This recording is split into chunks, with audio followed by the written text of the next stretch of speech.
Bom dia, sejam bem-vindos. Meu nome é Marília, eu sou voluntária da Acalanto. Hoje eu vou mediar o bate-papo adotivo, que está começando. E sejam todos bem-vindos. E antes de começar, antes de chamar nossos convidados e começar o tema de hoje, queria dar algumas informações para quem está participando, né? Bom dia, Samadá. Quem já participa aqui há mais tempo já conhece esses recadinhos que a gente dá no início, mas quem está chegando agora, é bom a gente, né, explicar como é que funciona. Primeiro lembrete é para quem está no processo de adoção. A gente sempre deixa aqui nos comentários do Facebook o formulário para você preencher. Basta clicar e colocar seu nome completo e salvar. Essa lista ela vai ficar disponível durante toda a live, certo? Então, você tem o tempo aqui que a gente está nesse encontro para preencher. Segundo recado, segundo lembrete, sobre a dinâmica aqui do nosso bate-papo, como o nome já diz, né? A gente espera que vocês comentem, que vocês aproveitem essa oportunidade para fazer suas perguntas, tirarem suas dúvidas, tá bom? A participação de vocês é muito importante. E, por fim, não deixem de curtir, compartilhar, marcar alguém que vocês acham que esse conteúdo vai ser importante, para que o tema da adoção alcance cada vez mais pessoas, né? Então, o tema de hoje a gente vai falar sobre adoções tardias e as adoções necessárias, né? Então, vou dar uma introduçãozinha só para a gente entender um pouco o que significam esses termos. A adoção tardia é utilizada quando a criança adotada ela já possui um desenvolvimento parcial em relação à sua autonomia e interação com o mundo. Geralmente, isso acontece quando ela está por volta de 3 anos de idade. Então, em outras palavras, são as adoções de crianças que já conseguem se comunicar, que já sabem andar, que não usam mais fraldas, né? São as crianças que não são mais bebês. São consideradas adoções tardias. Só que, hoje em dia, esse termo ele está em desuso. Então, a gente usa adoções necessárias. Por quê? As adoções tardias, elas estão dentro das adoções necessárias. E esse termo, adoções necessárias, envolvem outros tipos de adoções, que são as crianças maiores e adolescentes, e também adoções de grupos de irmãos, crianças e adolescentes com problemas de saúde ou portadores de algumas deficiências. Entendeu? E, em geral, esses jovens vivem sua infância e adolescência nas instituições de acolhimento, sendo privados de seus direitos, sua convivência familiar, comunitária, e, em muitos casos, eles se tornam invisíveis. Por isso que é importante a gente falar muito sobre esse tema. Certo, gente? Então, para fazer essa conversa com a gente hoje, a gente convida aqui a Soraya Pereira, que ela é presidente do GA Aconchego, do Distrito Federal, psicóloga clínica com ênfase em psicodrama e no contexto da adoção, trabalha com crianças e adolescentes e orientação de pais desde 1981. Soraya, seja muito bem-vinda e obrigada por aceitar o nosso convite hoje. Teu microfone. Obrigada pelo convite, vai ser um prazer realmente estar com vocês, né? Vamos fazer um bate-papo bem gostoso e que todos possam participar. Tá, joia. E para conversar com a Soraya, né, hoje a gente também vai ter a presença da Eliane Carlos, ela é pedagoga, mãe da Raíssa, uma adolescente de 13 anos, adotada há 9, e a Raíssa é portadora de lesão cerebral. A Eliane é presidente da Acalanto Fortaleza e voluntária, ela foi uma das fundadoras aqui da Acalanto. E para os mais íntimos, o nome dela é Lilica, que foi o apelido que a própria Raíssa colocou nela, né? Então, Lilica, seja bem-vinda. Oi, pessoal, bom dia, é um prazer estar aqui. Oi, Soraya, prazer te ver aqui também. E vamos ver se a gente faz essa manhã bem aconchegante. Muito bem. Gente, eu espero ter falado tudo corretinho, viu, na introdução do tema. Se eu tiver dito alguma coisa errada, por favor, vocês já podem me corrigir a partir de agora. Mas, assim, na nossa dinâmica aqui do encontro, vocês vão fazer as perguntas de vocês aí nos comentários, tá, gente? Por favor. E aqui a gente vai começar o bate-papo. E Soraya e Lilica, vocês podem comentar quando vocês quiserem, só vocês avisarem, tá? E aí, para a gente começar isso daqui, eu queria que a gente começasse falando da criança e do adolescente enquanto ele está na instituição de acolhimento.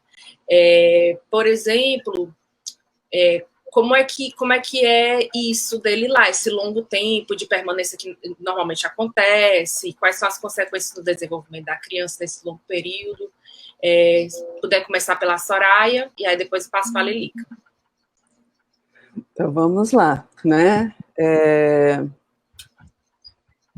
Na verdade, assim, todo ser humano, ele precisa do outro para se sentir eu, né? Então, eu preciso do tu para ser eu.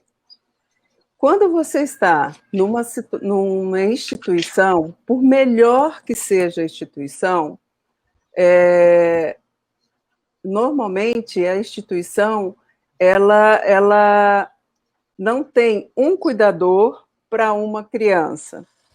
Normalmente é um cuidador para várias crianças, né? Eu gosto de fazer uma imagem assim, né? De repente, né? Vamos lá. Então, assim, não sei se dá para ver, né?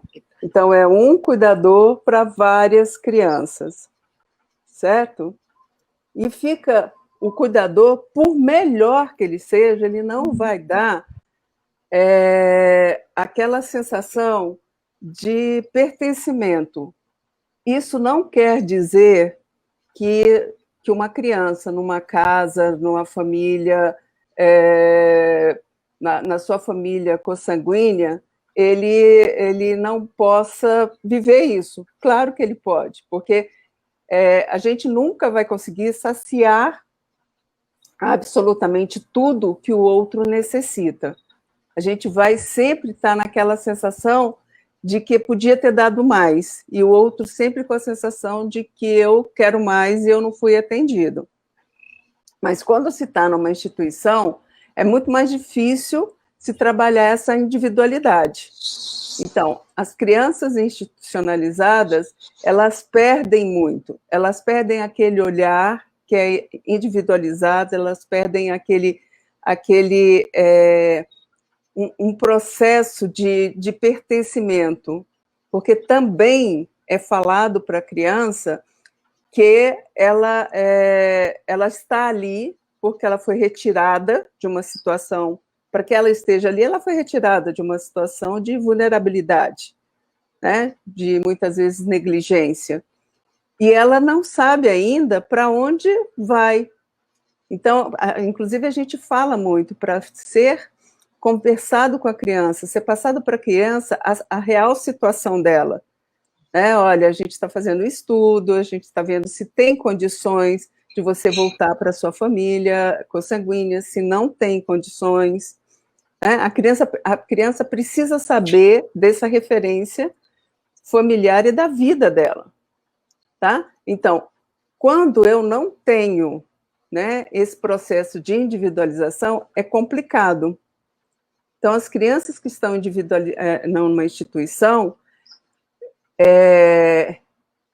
elas têm é como se fosse um alerta de sobrevivência. Então, ela tem que superar algumas coisas, ela tem que conseguir, de alguma maneira, ser olhada, e esse olhar, muitas vezes, significa um comportamento muito fora do padrão para que ela possa ser enxergada, né? Possa ser vista.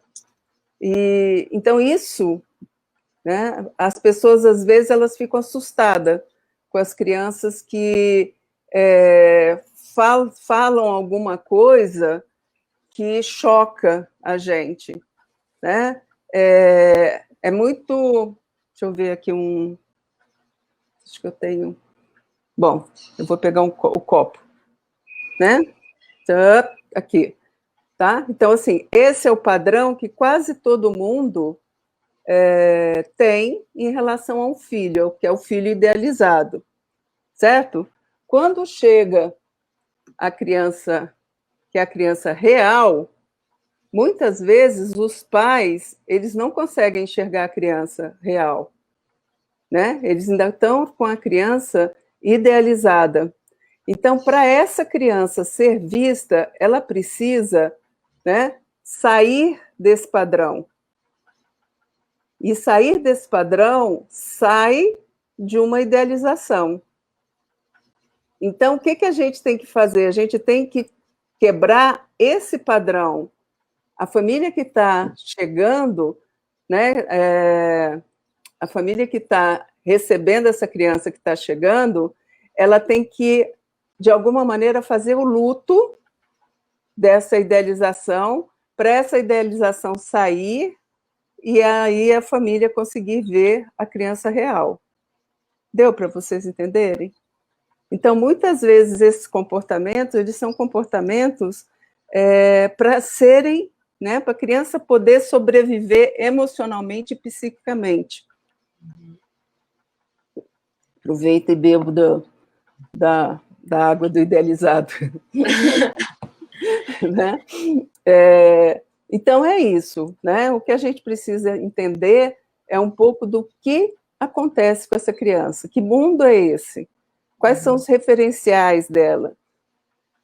Ela quebra esse padrão, porque ela também tem que entrar num padrão da instituição.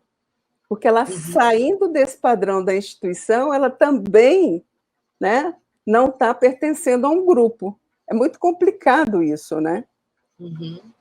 Vocês percebem? A gente tem que ter muita... a gente tem que ter um olhar muito individualizado para essa criança e um olhar muito aconchegante para ela. Tá? Não sei se eu respondi. Respondeu e ainda respondeu além, eu acho. Eu queria aproveitar essa pergunta para perguntar para a Lilica como foi a experiência dela, contando na época que a Raíssa ainda estava institucionalizada, como era a realidade ali dela, né? Como foi naquela época. Eu só queria pontuar uma situação que o nosso bate-papo do mês passado falou a respeito da idealização, não foi? Passado ou retrasado, né? Foi o passado, filho real versus filho ideal.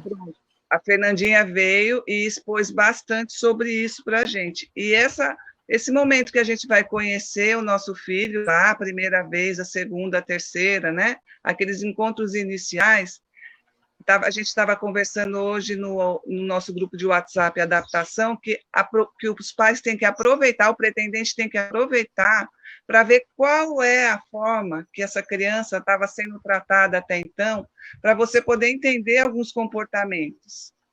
Então, toda essa fala da Soraya tem muito a ver encontro com o que a gente está em discussão recentemente aqui na Acalan. Sim. Bom, sobre o momento que a gente conheceu a Raíssa. A gente tem uma história bem diferente do que costuma acontecer, porque a gente não estava na caminhada da adoção. Nós conhecemos a Raíssa por aqueles acasos que eu não acredito que aconteçam, né? Mas, assim, fui fazer uma doação na instituição, conheci a instituição como um todo, e com o passar do tempo, a gente foi se afinizando com certas crianças, e uma delas foi a Raíssa, e o Itamar, ele era muito arredio, né? A ideia da adoção, desde sempre, a gente estava há mais de 10 anos juntos, e aí ele, quando olhou, teve um encontro de olhos, de alma, quando ele viu a Raíssa, porque ele foi levar as compras que a gente tinha feito lá na instituição, despertou ali um amor profundo. E eu estava me lembrando ontem que o Itamar escolheu o nome da Raíssa, a Raíssa nasceu, a mãe biológica dela deu esse nome para ela, e há 16, 17 anos atrás, ele um dia falou, se a gente tivesse uma filha, um dia eu queria que se chamasse Raíssa, que não é o nome Júlia nem Juliana, né? Raíssa, tá certo. E chegou a Raíssa, que eu acho que já estava mesmo destinada para a gente. Então, a Raíssa, quando nós a conhecemos, ela era um caso que a gente está discutindo aqui hoje. Ela tinha uma doença não tratável, ela tem uma doença não tratável, porque ela é portadora de lesão cerebral, que é uma alteração que nós temos no nosso sistema nervoso e se manifesta de diversas maneiras. No caso da Raíssa, quando nós a conhecemos, ela tinha um comprometimento de várias ordens. Então, ela foi adotada com 4 anos, nós a conhecemos com quase 3, logo ela fez 3, e ela não andava, ela não falava, ela não sentava, e por causa disso, como a instituição não tinha muito preparo, né? Não tinha um olhar para esse tipo de perfil, ela ficava isolada no canto. Então, quando eu a conheci, ela ficava só deitada no chão, ou deitada no bercinho, ou sentava para comer, ver televisão, e ela rolava sobre o próprio eixo, que a gente fala, se ela queria um brinquedo, se ela queria se aproximar de alguém. Mas ela fazia pouco contato visual, que é uma característica também dessa criança, como a Soraya falou, que não tem essa individualização preservada, né? E então ela chegou em casa, quando a gente estava com a provisória, desse formato, tinha que colocar sempre perto da parede para ela não cair para trás, que é uma característica de bebês, né? Antes de adquirir 1 ano, a gente consegue sentar, e ela ainda não tinha. Mas hoje, como vocês vão poder ver nas fotos que vão passar aqui, ela, com bastante estímulo, ela passou por cirurgias, e com bastante estímulo, ela sempre frequentou escola que não era uma escola só para crianças portadoras de deficiência. Ela fez esportes, ela hoje participa de uma ONG que trabalha bastante a parte esportiva, e ela está na natação lá nessa ONG, né? E ela tem medalhas, ela faz competições para ela adquirir tempos para entrar num ranking nacional. Então, com esse olhar que a Soraya falou, de individualização para ela, com os cuidados que ela precisava, aí ela cresceu, floresceu. Eu, sinceramente, acho, e Tamar também acha, que se ela não tivesse sido adotada, eu não sei nem se ela estaria viva hoje. Então, na situação da criança com alguma doença não tratável ou alguma necessidade especial, o encontro é muito importante, né? Então, a gente vai ter aqui, mês que vem, falar sobre isso, da gente incentivar que os pretendentes possam ver essas crianças, porque quem é que vai, um casal jovem, um pretendente jovem, eu quero uma criança que não fala, que não anda, que não senta, que não enxerga, né?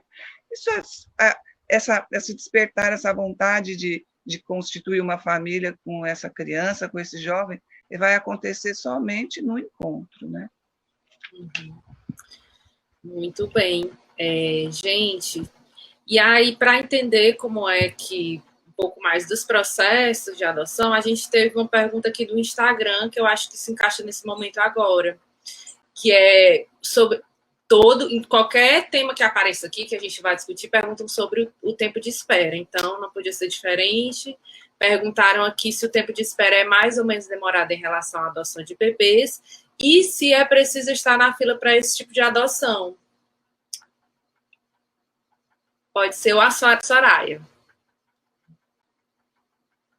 O tempo eu sei que é relativo, mas com relação ao processo de adoção, é igual a qualquer processo, a adoção para adoções necessárias?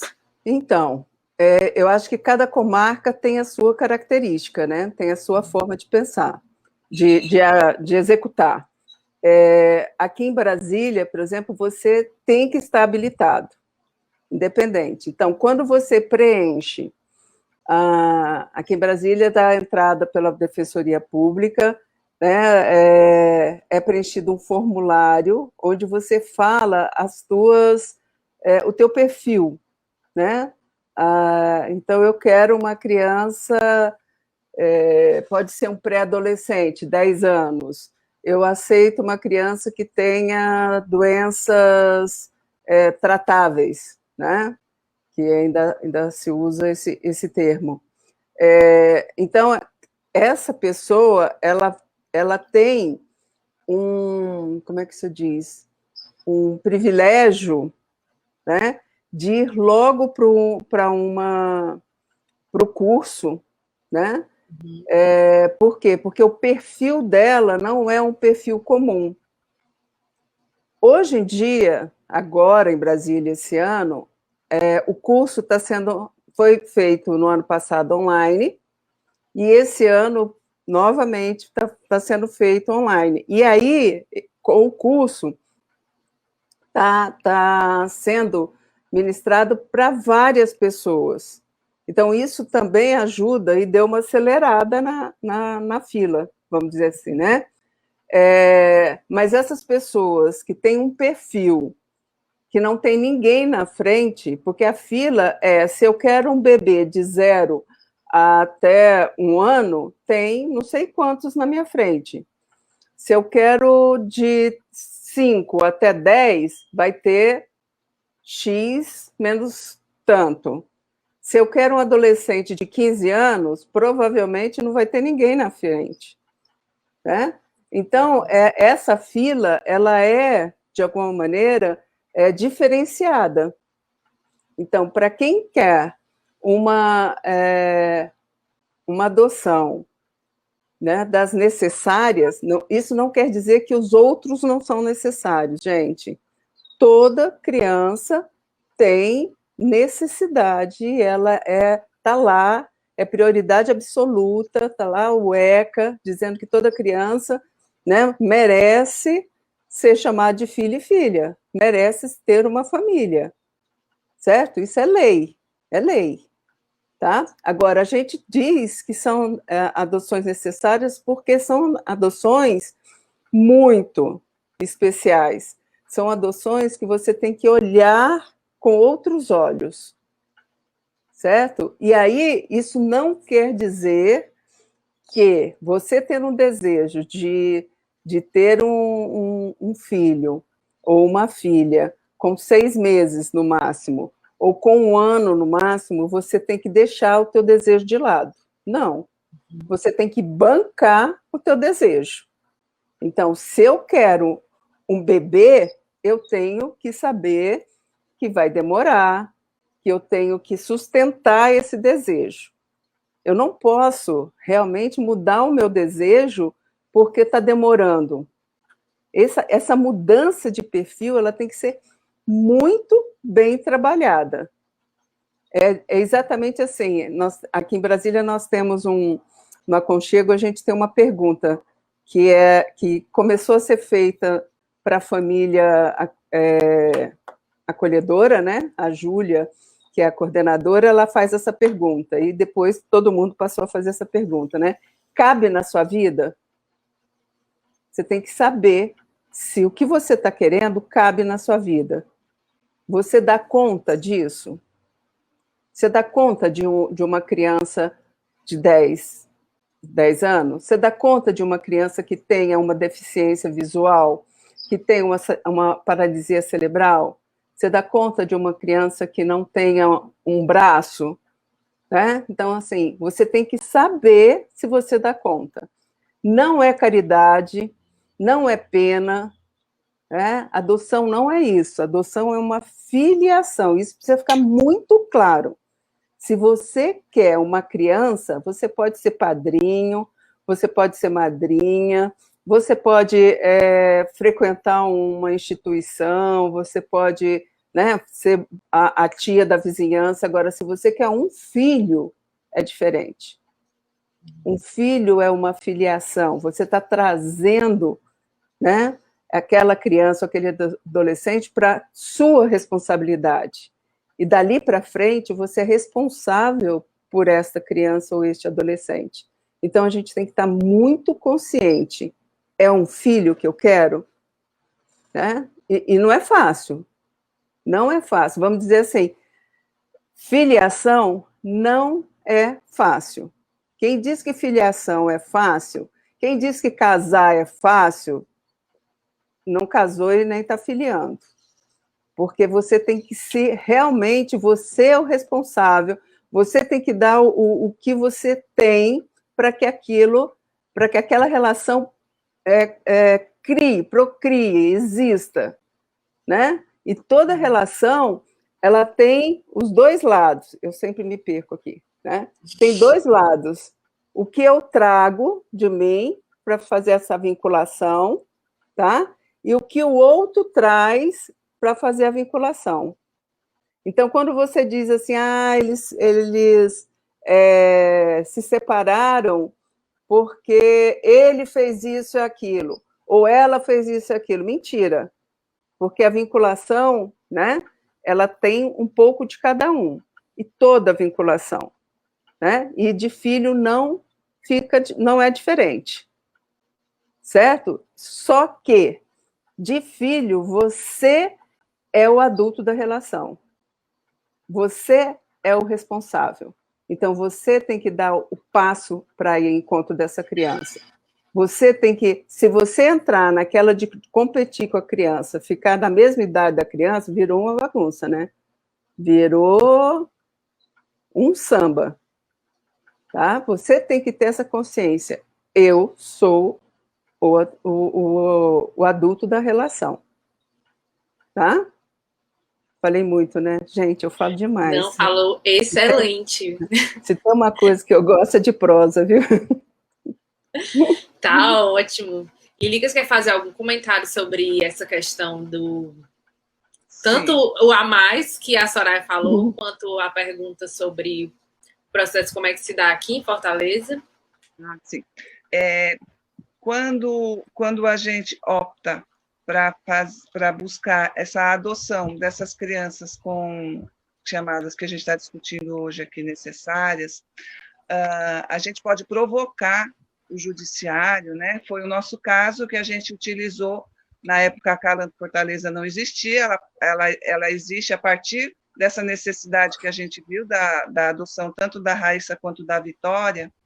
A gente buscou o jurídico da Calanto Natal, que, através de um processo bem elaborado, provocou o judiciário, mostrando, olha, essa criança aqui tem necessidades especiais e ela precisa de um atendimento diferenciado, ela não está bem lá, e eu tenho aqui um casal, e ela está há mais de 1 ano e meio institucionalizada, tem aqui um casal que deseja, então a gente solicita de vocês a destituição acumulada, né, o DPF acumulado da guarda provisória. E o Cláudio, citando as leis lá, né, mostrou que a gente teria, pela lei, a oportunidade de passar na frente com prioridade para a análise do processo. Então, o nosso processo, ele durou 6 meses, 5 meses. Começou em janeiro, que a gente foi levar a documentação em janeiro, falou assim, vocês precisam... Tá, porque a gente conheceu a Raíssa antes e precisou entrar na fila, porque a gente desejou adotá-la. E aí, desse momento, foi até o dia 27 de junho. Então, foram, eu acho que menos de 6 meses, porque em janeiro eu estava atrás da documentação toda, né? E então, assim, eu estou nessa fala por quê? Porque busquem os GAAs que ofereçam esse apoio jurídico, sempre é gratuito, para que vocês consigam caminhar por essa seara aí, né, jurídica para adoção, porque as crianças que têm a necessidade diferenciadas, que têm o perfil diferenciado, eles são privilegiados na hora da análise do processo. E com relação à segunda fala da Soraya, sempre que eu posso, eu oportunizo a conversa sobre adoção, né? Eu acho que a gente tem que ficar falando muito, muito sobre esse tema. Eu estava no avião um dia, e eu estava sozinha, sem Itamar, uma senhora do meu lado, não sei, não me lembro como é que foi, ela ficou sabendo que eu era voluntária de um GAA, que eu era mãe adotiva, por adoção. E aí, ela tinha, eu vou muito bem arrumada, muito bem assim, mas ela tinha, acho que perto dos 70 anos, ela falou que ela queria muito, solteira, adotar uma criança, né? Eu falei, muito bom, tá certo. Qual é a idade, né? Ela falou assim, eu penso assim, até uns 3 anos. Aí eu comecei a colocar para ela essa coisa que a Soraya falou, cabe na sua vida? Eu falei assim, olha, veja, 3 anos, educação infantil, né? Vai para a aula, tem reunião de pais. Normalmente, eu vou te dizer que você vai ter uma festinha de buffet aí, umas 2 vezes por mês, você vai ter que ir lá, né? E ficar num buffet, você já foi em festinha de buffet, só que aí a criança é sua, você tem que ficar correndo. E eu falei, aí tem as consultas de pediatra, e fui falando toda uma rotina. Eu falei assim, questão do sono, da febre, do coleguinha, você vai ter que receber criancinhas em casa, assim, umas 3, 4. Aí descer para o place. A senhora dorme à tarde? Porque minha mãe dormia, né? Eu falei, tem idoso que tem aquela siesta. A senhora dorme à tarde? Dependendo do horário que a senhora colocar na escola. Aí ela foi ficando assim, porque às vezes falta essa análise. O senso de realidade, né? Falta o senso de realidade. Mas a sua pergunta resume em tudo isso que eu falei. Cabe na sua vida, né? Era isso que eu queria falar. Né? Então, deixa eu só fazer uma observação. Eu tenho 2 filhos por adoção, né? O Hugo, que hoje está com 28 anos e chegou com 1 dia, né? A Tainá, que faz 25 na semana que vem e chegou com 4 anos. Então, quando nós fomos adotar a Tainá, a gente já tinha claro que a gente não ia adotar bebê. Por quê? Porque a gente já estava, já tinha pensado nisso, né? Aquela história assim, vai começar a engatinhar, vai começar a andar, né? Aquela coisa de ficar agachando toda hora, né? Ir para parquinho, empurra, né? Vai fazer os castelinhos. Então, aí eu falei, olha, eu estou mais para aquela assim, né? De comprar as coisas descartáveis, né? Então, você vai para o parquinho, aí tem aquele baldinho, aqueles negócios todos, e aí eu dizia assim, eu vou deixar lá para o próximo, vai ser minha doação, porque, olha, essa história de ficar catando coisa de menino, a gente não tem mais idade, sabe, assim, dói a coluna, dói isso, dói aquilo. Eu falei, não, a gente não vamos partir para uma adoção um pouco maior, né, porque é exatamente isso. Cabe? Não cabe. Na minha vida não cabia, gente. Quando eu imaginava que eu ia ter que, né, ficar correndo atrás de menino que está engatinhando e ficar andando curvada para, né, o menino que está começando a andar, não. Isso, vamos pular, Tião? Vamos. Então, vamos pular, vamos para uma criança mais velha. Exatamente muito isso. Bom. Gente, que o pessoal está se manifestando nos comentários. O Pedro perguntou: pretendente de adoção tardia tem alguma prioridade no processo? A Lilica acabou de responder, Pedro. Tem sim, tá? Só para não deixar de responder. E o Pedro também mandou um depoimento aqui. Minha filha chegou de um histórico de devolução e perfil de adoção tardia, 8 anos. É um processo desafiador, de dores e delícias, como toda relação de vinculação, como disse a Soraya, mas é maravilhoso e transformador. Aqui a gente também tem um comentário da Cíntia, que ela diz que essa pergunta que vocês duas falaram, né, cabe na nossa vida, foi crucial para ela, porque ela percebeu que crianças mais novas demandariam mais. E a experiência de se vincular com o adolescente está sendo muito bom. Então, muito bem. Gente, continuem comentando e fazendo suas perguntas que a gente vai... Eu vou ler aqui, eu estou lendo tudo, tá? Então, a adoção tardia, ela não é impossível, ela é trabalhosa, tá? Ela te exige uma coisa de disponibilidade afetiva e psíquica maior do que uma adoção de bebê. O bebê ele te exige mais fisicamente, certo? Psiquicamente e afetivamente ele não te exige tanto, mas nem por isso você tem que esquecer de um processo de adoção, da história dele, de toda a bagagem dele. Agora, uma adoção tardia, ela tem uma exigência maior, então não é impossível, certo?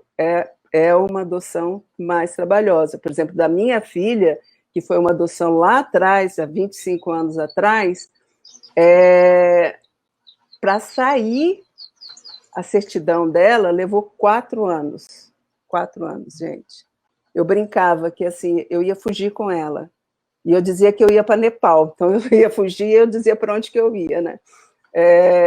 porque foi muito demorado, foi muito demorado. Então, isso não pode acontecer, essa demora não pode acontecer, essas crianças têm pressa, a gente tem urgência, é melhor, a gente tem urgência, a gente não tem pressa, a gente tem urgência, porque a gente não pode quebrar etapas, porque essas crianças precisam. É inadmissível uma criança ser acolhida com 4 meses e ficar até os 5 anos numa instituição. Isso é inaceitável. Inaceitável. A gente tem que fazer todo um processo, saber realmente de uma família, se ela tem condições de voltar para a família.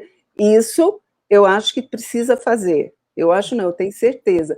Agora, ficar nessa espera, né? 2 anos, 3 anos, isso é inadmissível, inadmissível, tá? Então, a gente precisa estar pensando nisso, certo? Desculpa. Não, mulher, desculpa o quê? Soraya, inclusive, assim, é importante essa sua fala, porque a gente tem a consciência de que existe a questão do perfil, perfis mais procurados, perfis menos procurados, mas isso não pode se tornar a desculpa de sempre, porque o problema não está aí, o problema não é só esse, existem outras questões envolvidas para essas crianças estarem passando tanto tempo dentro dessas instituições, né? Se fosse só a questão do perfil, acho que isso daí talvez até já tivesse meio que resolvido, digamos assim, mas não é. Então, é preciso ter esse esclarecimento, né? Então, foi muito bom você ter falado isso. E, aproveitando que você falou da questão das etapas, vamos entrar um pouco Vamos falar um pouco agora para as famílias que já estão com suas crianças em casa, já concluíram suas adoções, estão em processo de vinculação. E eu queria saber quais são essas etapas na adaptação da família. Se é que existem, se existem, quais são, como é que funciona. Tá desligado o microfone. Eu sou desse jeito. Deixa eu ver aqui. Eu queria ler. Eu não sei se vocês têm. Está bem pertinho aqui, porque eu defendi a dissertação de mestrado no final do ano passado, e aí eu trouxe aqui para o meu quarto todos os livros relacionados à adoção. Então, está tudo bem pertinho aqui, que você fica ali o tempo todo, né, estudando, né, eu já peguei. O Aconchego, ele fez esse trabalho há muitos anos atrás. Eu não sei se vocês têm esse livro aí no Acalanto. Mas pode só falar, posso ler qual é o livro? Programa de Formação para os Núcleos de Preparação para Adoção e Apadrinhamento Afetivo. Isso.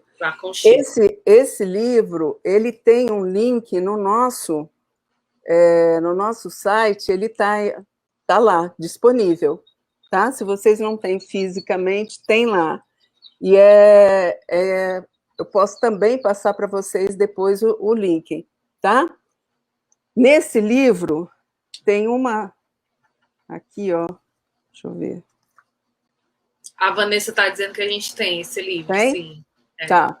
Na página 80 desse livro, está até marcado. Certo? A gente tem que a Lídia Weber, ela fala, tanto a Lídia quanto a Silvia, né?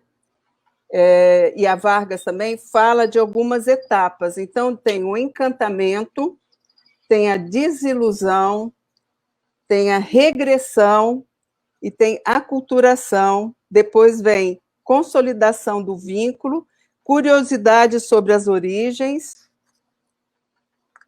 e aí termina, né, na curiosidade sobre a origem.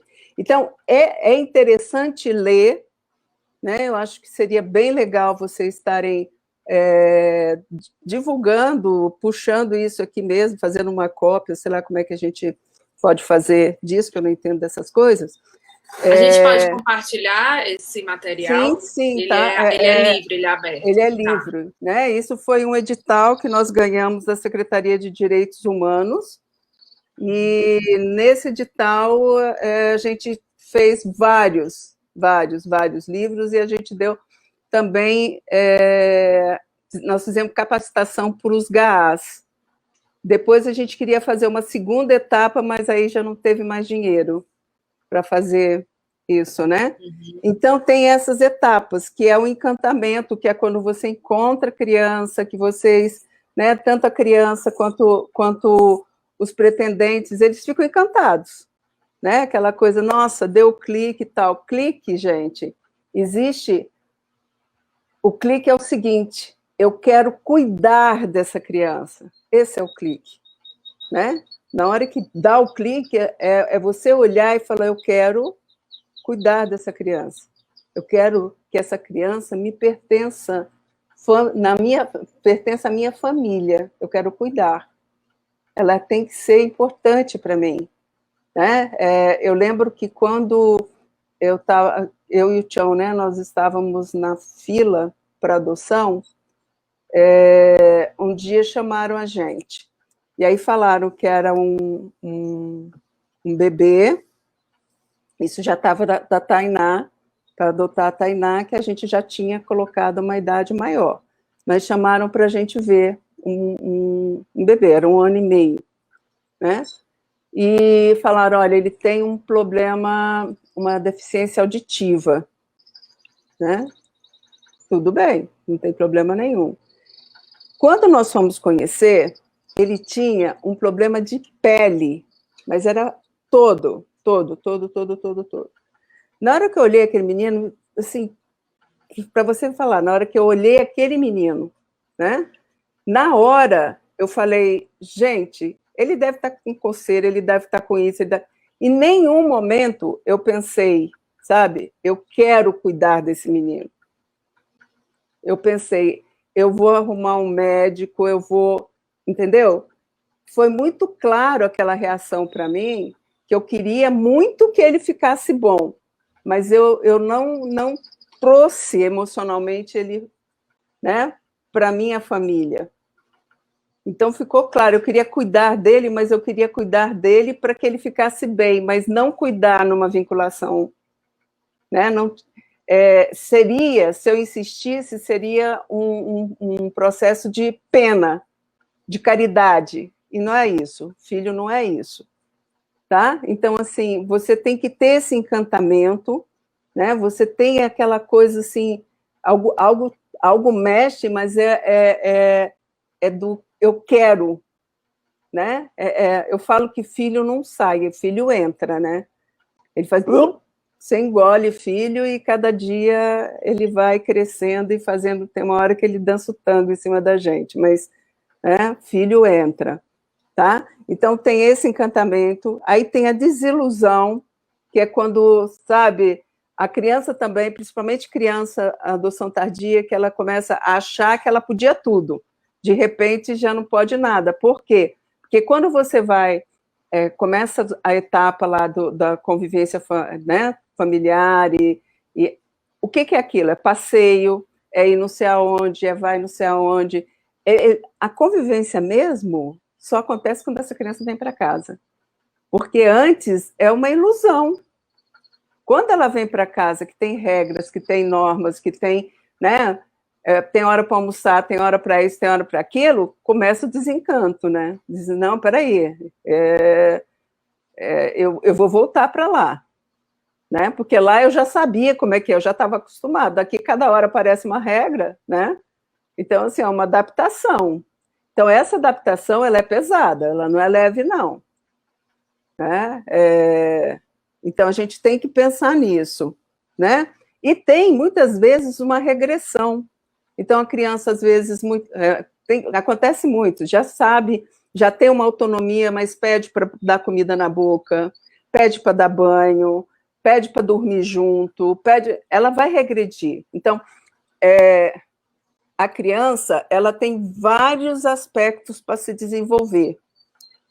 O que fica na instituição, o aspecto que ela desenvolve é a sobrevivência. Ela tem que sobreviver. Então, esse é o que mais se desenvolve. Mas tem outros lá atrás. E ela só vai conseguir desenvolver esses outros quando o campo estiver relaxado. Aí sim, porque aí ela vai relaxar e quando ela relaxa, todos estão do mesmo tamanho. certo? Então, isso precisa acontecer. Ela precisa ter confiança, ela precisa fazer... E aí, sim, todos os campos vão... Então, as pessoas às vezes dizem assim, nossa, mas cresceu muito, engordou, como ela está falante, como ela está isso, né? Vai começando a ter vários desenvolvimentos, várias áreas sendo desenvolvidas, porque ela está relaxada, ela não precisa gastar mais a energia para sobreviver, ela vai gastar energia para viver, e viver é isso, né? Viver você tá ali, você ter fome de vida, você vai ganhando, e aí sim ela vai conseguir ter mais ou menos tudo ali na linha. A gente ria muito, eu e o Tião, quando a Tainá chegou, né, o Hugo estava com 6 anos e ela chegou com 4. Né? Como eu já falei, o Hugo foi com 1 dia. Tá? E ele pediu que ele queria continuar sendo o mais velho. Então, a gente, né, fez a idade até 6, vamos dizer assim, até 5, para que ele continuasse sendo o mais velho. Só que ela tinha um jogo para se safar que ele não tinha. Então, tinha a hora que eu e o Tião, a gente ria e dizia assim, ó, caiu que nem patinho. Tranquilo, tranquilo. Ela, com 4 anos, ela levava ele ali, ó, né, na lábia, de boa. Quando ele via, ele já estava no meio, sabe, da lagoa ali, sem perceber, né, porque ele já tinha caído na jogada dela. Então, é exatamente isso. Agora, ela teve uma regressão, todos têm uma regressão. É muito difícil uma criança não ter, ou mesmo um adolescente não ter uma regressão. Isso faz parte da segurança dessa criança. Ele vai para o lugar que ele tem certeza que ele dá conta. Mas ele vai também em busca de coisas que ele não viveu. Então, a gente, o adulto, se sente sugado. Tem dia que você acaba o dia, você diz, pelo amor de Deus, né? Louvado seja, me dá alguma coisa aqui para porque eu fui sugada, mas você é sugada. Né? Aí no outro dia você está lá de novo. E vamos lá, e vamos lá, e vamos lá. Né? Então tem a aculturação, que é a aculturação. De repente a criança começa a fazer umas comparações. Quando eu estava lá na instituição, lá eu comia, tinha danoninho, tinha isso, tinha aquilo, aí eles começam a falar de coisas que eles viveram, e eles vão criando também coisas para comparar o que ele está vivendo e mostrando que não é tão legal assim quando ele está, e que vocês se acham o ó do Borogodó, né? A gente se acha o ó do Borogodó. Aí eles dizem, não. Sabe, a minha mãe biológica, ou a minha outra mãe, eles começam a dizer, fazia um doce de chuchu, que era uma delícia. Fazia um doce de quiabo, que era uma delícia. O meu pai, ele tinha não sei quantos carros, ele dava dinheiro para eu comprar isso. Então, eles vão batendo de frente. Tem a hora que você vai deixando, tem a hora que você diz, pô, que saco, né, cara? Né? Porque eles vão fantasiando a instituição, fantasiando a vida, né, que eles tinham, para que, né, mostrar para você, olha, você não vai tirar isso de mim, porque é confronto, né? Assim. E aí o que a gente precisa fazer é exatamente isso, né? Não é, a gente precisa fazer um encaixe, não é confronto, porque às vezes a gente tem as coisas muito parecidas, mas a gente entra em confronto, bate osso com osso aqui, mas a gente precisa fazer esse encaixe aqui para que as coisas possam caminhar da melhor maneira possível, tá? Então, e os vínculos vão se fortalecendo. Então, eu acho interessante vocês darem uma olhada na página 80. Sim. E tenha todas essas etapas explicando. Uhum. A gente vai disponibilizar o livro que a gente tem, né? E também a Rejane Pereira, que é do Grupo Aconchego também, né? ela colocou o link aqui nos comentários que está disponível no site de vocês, né? Isso, já colocou aí, né? Tem a dica aqui de procurar no site do Aconchego e a gente depois vai disponibilizar no nosso site também para vocês. Isso é muito legal, isso é bem interessante, né? Para vocês terem essa consciência mesmo dessa etapa que acontece, né? São as etapas, assim, claro, no início é muito doído você ter tudo isso, é semear, porque você só vai colher o que você está semeando. Né?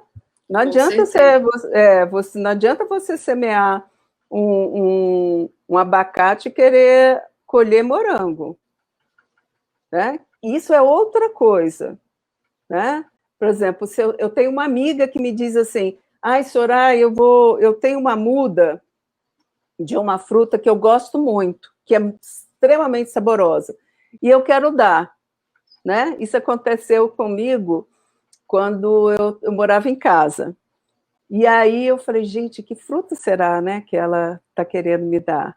E aí fiquei naquela expectativa, qual é a fruta, né? Aí imaginei, você vai começar a imaginar, né? Será que é uma uva, né? Vai ser uma parreira, a gente pode botar parreira aqui, pode botar aqui, ali, né, tal. E aí ela me chega com abacateiro. Né? Então, se eu não mudo meus planos, eu vou colocar o abacateiro aonde eu imaginei que eu ia colocar a parreira, vai ser um estrago, vai destruir tudo. Né? Então, eu tenho que ter essa flexibilidade, que nem sempre a criança que está chegando, né, que aí volta lá no filho real e filho, né, idealizado, vai ser uma parreira que eu estou imaginando. Pode ser um abacateiro, pode ser uma jaqueira, né? E pode ser realmente uma framboesa, uma cereja, entendeu? Então, assim, a gente precisa ver quem é essa criança que está chegando. Certo? Muito bem. Lilica, você quer fazer algum comentário? O que eu acho legal, assim, disso, antes da Lilica falar, é que a gente vê que os temas da adoção, não dá para a gente falar dos temas separadamente, eles vão se mesclando e a gente tem que, né, englobar tudo. A gente tenta separar para ficar organizadinho, mas não dá, é impossível, não dá. Porque está tudo se misturando. Você puxa que nem vem a raiz, né? Tudo acontece ao mesmo tempo. Eu escrevi aqui algumas coisinhas e eu queria destacar sobre essa questão da sobrevivência, como você colocou, Soraya, é perfeito, porque aí a criança vem bélica, né? Ela vem no ataque, e isso, às vezes, dá esse confronto, esse choque com os pais, que estão, ai, que lindo, agora a gente vai ter o quarto rosa, vai ter o quarto azul, e a criança está ali, né? Isso é importante. E sobre o desencanto, a gente falava muito pouco disso antes, e aí os pais, os pretendentes, quando chegavam a se tornarem pais, e tinham essa fase do desencanto, falavam, nossa, eu sou uma pessoa péssima, porque como que eu estou sentindo isso, né? E a gente tem esse desencanto no namoro, né? Só que o que a gente faz, a gente transforma, então, nossa, ele tem chulé, ai, mas é um chulezinho tão assim, né? Então, a gente transforma as coisas, não é que a coisa é boa, chulé não é bom, mas a gente transforma. Por exemplo, eu e Itamar, no começo, ele tinha um barulhinho tão bonitinho quando ele dormia, agora eu bato nele à noite, porque me incomoda muito, entendeu? Mas eu amo ele do mesmo jeito, não vou me separar dele por causa disso. Por causa do barulhinho, assim, né? Mas é assim, a gente vai ter a criança linda. Não, gente, de vez em quando a gente fica chateada, cansada, 10 Dorflex não resolve a vida da gente, porque a gente está com dor no corpo. A criança não para de falar, não para de perguntar, eles vêm muitas vezes, uns quietos, mas outros muito, assim, dá uma acelerada, como quando a gente chega no parque da Disney, dá aquela coisa. Mas isso é normal, é bom ler bastante sobre isso, ouvir, e vai passar, vai passar. Tem uma coisa que eu sempre falo, e que, assim, demorou um pouco para eu falar, mas como eu sou bocuda, eu acabo falando, né? Mas as pessoas vivem, mas acabam não falando, que é o cheiro, né? Na hora que a criança chega, normalmente ela não tem o nosso cheiro, não tem, né? E aí você começa assim, você dá banho naquela criança, você compra o shampoo tal, você compra não sei o quê, você não sei o quê. Naquele momento ela está com um cheiro que é um cheiro da família. De repente, ela volta ao cheiro dela, né? E eu dizia, gente, esse cheiro, será que todas as instituições, elas usam o mesmo shampoo, mesmo óleo? Será que é o mesmo óleo na comida, alguma coisa? Porque, assim, todos eles é o mesmo cheiro. E eu lembro que uma vez eu fui num teatro e aí chegou uma instituição, em Brasília, não sei nem se fechou, era uma instituição de freira, literalmente aquilo era um orfanato. As meninas usavam a saia lá no meio da canela, todas iguais, né? Eram assim umas 30 meninas, todas, né, com aquela roupa lá embaixo, com o cabelo preso. Na hora que elas entraram na sala do espetáculo, eu falei, o cheiro está aqui, o cheiro está aqui, né? E eu tenho esse negócio com cheiro muito forte. E daí eu sempre procurava saber, entender, né, o que é esse cheiro. E uma vez eu estava numa palestra com um médico da antroposofia, e aí eu perguntei para ele, né, falei, olha, tem como você explicar esse cheiro? Ele falou, é uma questão de hormônio, é um hormônio do abandono, que você vai encontrar esse cheiro também em asilos, você vai encontrar esse cheiro. Aí ele começou na prisão, né? Então ele começou a mostrar os lugares que tem esse cheiro, né? Que é o cheiro do abandono. E aí eu fiquei mais tranquila em saber que esse cheiro existe, né? Que aí quando a criança chega e começa, né, a lidar com você e tá o tempo todo assim, né, no teu convívio, o cabelo começa a brilhar, né, a pele começa a brilhar, né, então vai mudando tudo, né? Eu achei muito interessante isso, né? Nunca mais fui atrás, eu sempre digo assim, quero ler um pouco mais sobre isso, mas eu nunca mais fui atrás, acho que me tranquilizou quando ele disse, né, do cheiro do abandono, e é mesmo, se a gente for pensar, né, em todas as instituições que são fechadas e que você vai para lá não por uma opção, né, tem esse cheiro característico do abandono. Sim. Eu me lembrei agora, só rapidinho, eu comecei a me lembrar agora nessa sua fala, Soraya, assim, quando a criança passa para a família e ela não se encanta com o quarto maravilhoso, com a roupa maravilhosa, e a gente já ouviu de várias famílias como, e ele fala até em voltar para a instituição, porque ele precisa se reinterpretar internamente, ele precisa se reconstruir, ele precisa se familiarizar com ele, e a roupa bonita, o quarto maravilhoso não faz parte, não faz parte, né? Tem que ser não adianta você vir com muita coisa porque ele desorienta, né? Isso é muito interessante. O primeiro aniversário da minha filha, que ela teve com a gente, foi muito interessante. Na hora do parabéns, que todo mundo começou a cantar parabéns, ela entrou em pânico, em pânico.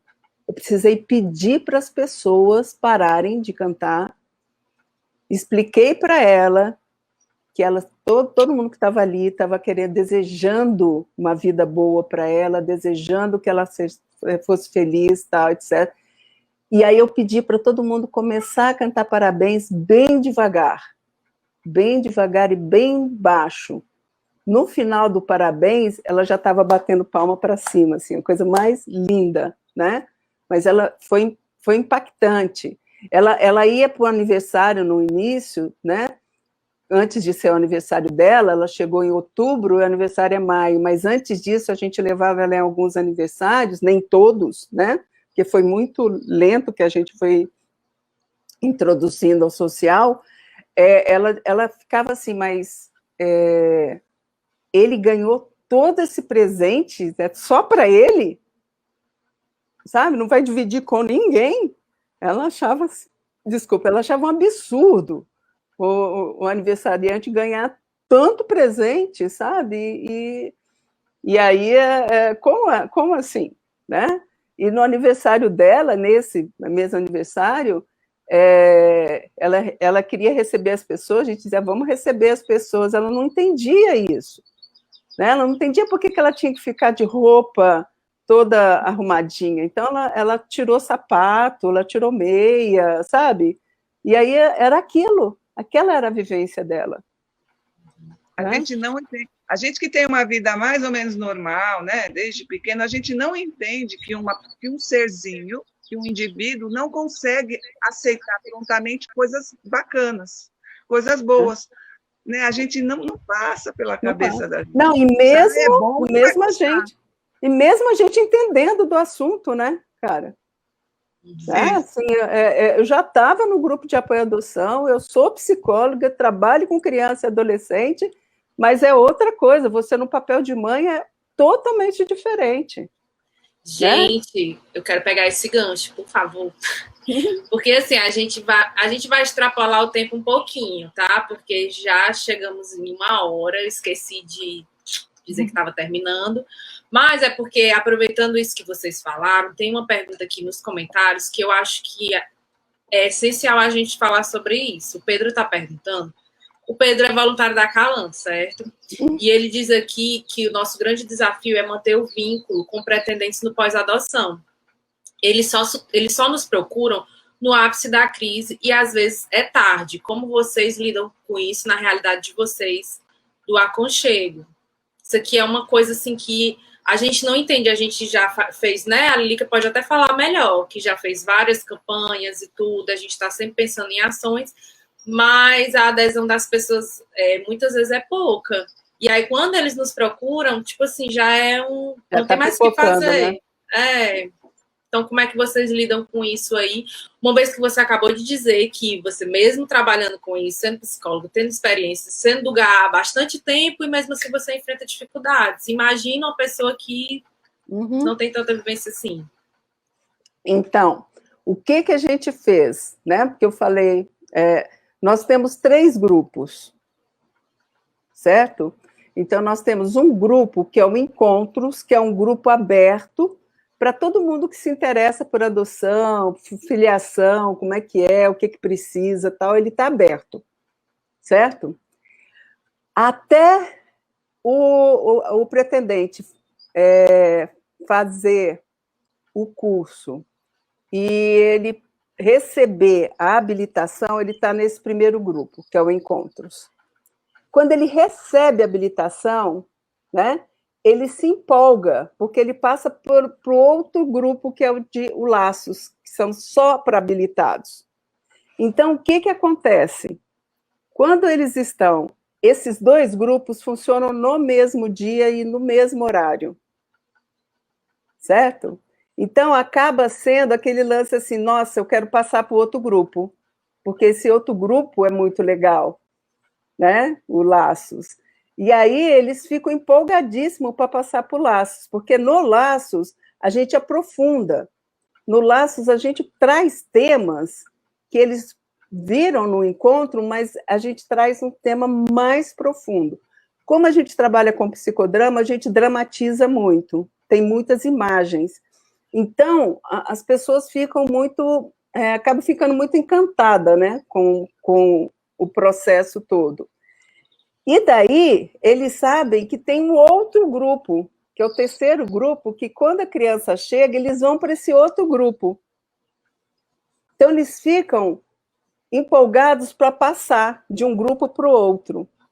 E tanto esse grupo, habilitados, quanto o pós-adoção, que a gente, no início desse pós-adoção, era AT, era a adoção tardia, porque a gente percebia que as pessoas tinham muita dificuldade na adoção tardia, né? Aí, nós começamos a abrir para todos que estavam recebendo criança, independente da idade. E o que foi feito? Tem um grupo de WhatsApp dos habilitados, que acaba, eles também, quando chega a criança, eles dizem, olha, gente, eu estou indo para o outro grupo, porque eles passam a se conhecer. Então, a vinculação está muito no grupo. E eles formam uma rede. É muito interessante esse processo. E essa rede, a gente tem a capacidade, por exemplo, de dividir as crianças, né? E por afinidade dos pretendentes, e eles continuam juntos. Então, formam uma grande família, certo? Quando eles vão para esse outro grupo, para o AT, né, que é o pós-adoção, eles ficam empolgadíssimos, porque esse grupo do AT é um grupo, gente, fantástico. Eles ficam com a criança para você poder sair, eles fazem churrasco, eles fazem piquenique, qualquer dúvida que você tem, você joga no grupo. O grupo tem advogado, o grupo tem cabeleireiro, o grupo tem, sabe, assim, qualquer coisa. Sabe aquelas coisas assim, parece um universo paralelo, né? Os meninos nós estamos com muita dificuldade de lidar com o cabelo crespo, o cabelo ondulado. Nós trouxemos uma pessoa para falar sobre isso, como trabalhar, quais os shampoos. Então, a gente vai trazendo para eles essas necessidades. Então, isso diminuiu muito a desistência de continuar, certo? Claro, quando está bem, a tendência deles é dar eles fogem, entre aspas, né, do convívio, da presença, mas eles estão no grupo, entendeu? E aí o próprio grupo começa a cobrar a presença para eles voltarem, olha isso, olha fulano, nossa, Ciclano, você pode fazer. Ele se propõe a falar com os habilitados, no grupo dos habilitados, dar depoimento, a gente traz eles. Então, isso fica um grande grupo, isso é muito legal, muito legal. Nós estamos com um projeto agora, que é um projeto novo, que nós estamos fazendo uma pesquisa de devoluções, certo? E a gente abriu junto, isso ainda não está, eu estou falando, sim, soltando, spoiler, né, que fala, e junto a gente está com um grupo de psicólogos que estão trabalhando com esses psicólogos, eles estão trabalhando com as crianças que foram devolvidas, certo? Nesse grupo da pesquisa só tem pais. Os pais aqui estão, né? Nós temos 2 pais que têm doutorado, né? Nós temos pais que estão fazendo psicologia e eles que estão encabeçando essa pesquisa. Então, a gente tem, né? A gente tenta trazer os pais. Claro, vai ter desistência, né? Mas a gente tem... E o horário, né? Por exemplo, o horário nosso... os 2 grupos são sempre sábado às 5 horas da tarde, e o outro grupo, que é o do pós-adoção, é no sábado, no terceiro sábado, os outros 2 são no segundo sábado do mês, às 5 horas da tarde. E o outro, que é o pós-adoção, é no terceiro sábado, às 9 da manhã, que é de 9 até meio-dia. Aí nós temos, por exemplo, no AT, né, que é o pós-adoção, a frequência deles caiu muito com o online, mas o grupo ficou ali fervilhando. O grupo produziu muito mais do que eles irem para online, né, os encontros online, mas eles frequentam muitas lives. Já os habilitados e os encontros, a frequência é alta. Tá? Então, a gente percebe essa mudança que teve. E outra coisa é assim, nós temos junto, tanto nos habilitados, no horário que tem habilitados nesse primeiro encontro, nós temos um grupo de psicólogos e voluntários que ficam com as crianças, certo? Que é para eles poderem estar tranquilos. E no outro, no pós-adoção também, nós temos um grupo, né, que tem arte terapeuta, tem psicólogo, que ficam com eles. Então, a gente tem esse... Não sei, funcionou para a gente, funcionou. E, Lígia, você quer fazer algum... Agora, para encerrar mesmo, você quer fazer algum comentário, falar para o pessoal do pós, o pessoal que está se habilitando? Ou nosso comentário final? Eu vou concentrar o meu comentário final no testemunho que eu vim trazer aqui, né? De que essas crianças que são portadoras de algum tipo de doença, tratáveis ou não, que essas crianças maiores e esses jovens, eles estão lá e eles estão esperando o amor da gente, e o amor da gente, ele é incondicional quando a gente é mãe, quando a gente é pai, né? Mas a gente está muito condicionado a ver aquela criança perfeitinha que anda, aquela criança que não precisa tomar insulina, aquela criança, enfim, né?